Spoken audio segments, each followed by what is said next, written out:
Alzheimer's disease is associated with both amyloid plaques and tau pathology.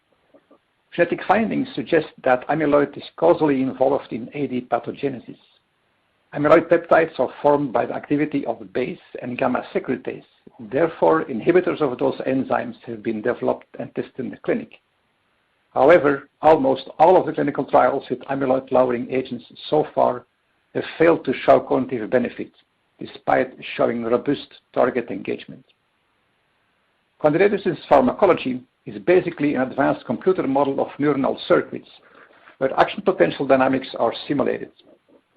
Our Alzheimer's platform in the top left corner consists of a cortical network with excitatory and inhibitory neurons with appropriate voltage and ligand-gated ion channels and more than 30 CNS-related targets. The system has been calibrated by running historical clinical trials with acetylcholinesterase inhibitors and serotonin 6 antagonists, and then correlating the model outcome with the reported clinical trials. In addition, we have been able to blindly and correctly predict an unexpected clinical outcome for a novel target in symptomatic Alzheimer's disease. First, we tested the impact of the serotonin transporter genotype on the top right figure, a common variant that determines the density of transporters and therefore the basal serotonin activation level.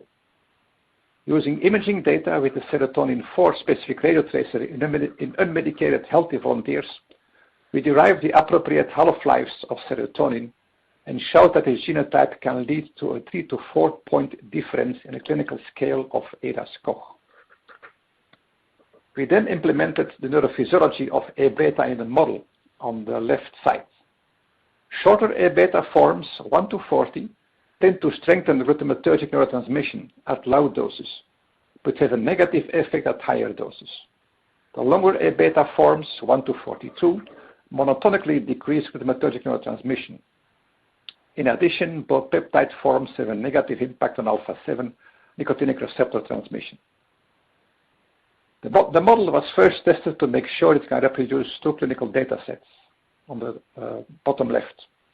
One on the interaction between A-beta loads and scopolamine in minimal cognitive impairment subjects, with subjects having a higher A-beta load being more sensitive to scopolamine. The other observation is a lack of APOE effect on the cognitive trajectory over time once the diagnosis of AD has been confirmed. Clinically observed changes in A-beta 40 and A-beta 42 biomarkers with base inhibition in the middle of the poster, monomer vaccination and gamma secretase inhibition are then implemented in a virtual patient trial in mild to moderate AD patients followed over 78 weeks. For AD patients with a high baseline A-beta, base inhibition and gamma secretase inhibition show only an improvement at longer trial duration, while monomer vaccination has about a 1 point versus placebo improvement over the whole trial duration.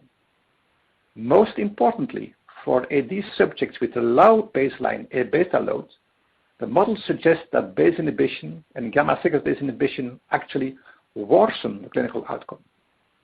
This underscores the complex interaction between A-beta and cognition and might explain the failed clinical trials.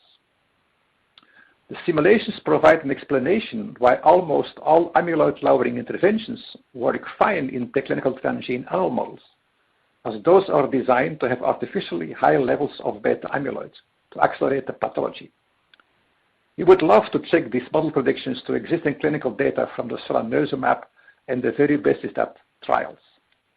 This would allow us to improve the model and provide guidance for other therapeutic interventions.